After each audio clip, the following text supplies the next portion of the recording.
Right now, the international trade focus has been, of course, on the U.S. versus China. But our next guest just penned an op-ed that says, quote, "Forget about U.S.-China trade.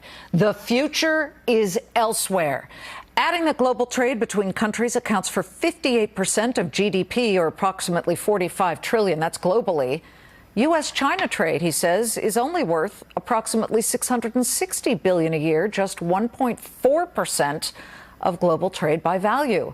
So let's bring in the guy who wrote that op-ed and find out why he says the U.S.-China trade war is not the game that should be played in town. Banyan Hill senior research analyst and economist Ted Bauman. The way I have been hearing it, everybody uses products and materials in their products and materials from China. You're saying no? Well, thanks for having me on, Liz. I think, one of the key issues is that a lot of trade these days takes place between countries that are not the U.S. or China. And I think, increasingly what we're going to see going forward is that countries like African countries are going to be trading with countries in Southeast Asia, in South Asia, in Latin America, and they're going to be building supply chains amongst themselves.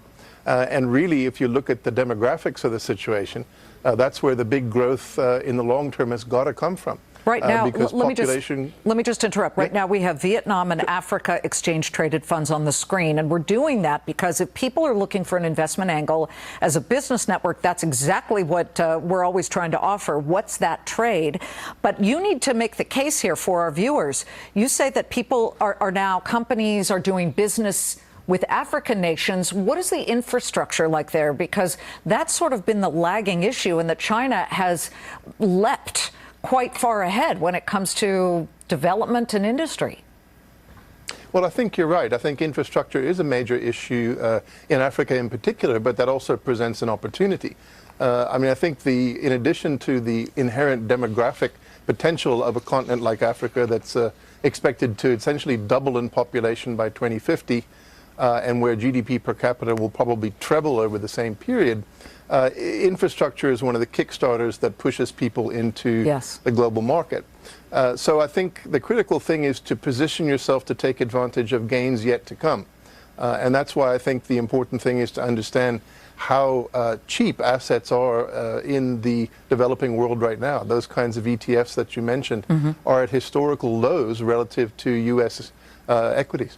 Wayne Gretzky always says, go to where the hockey puck is going to be, not where it is. And you say the real drivers of change on your screen, agriculture, minerals. And I'm always thinking rare earths, because a lot of African nations have the rare earths, oil, electronics.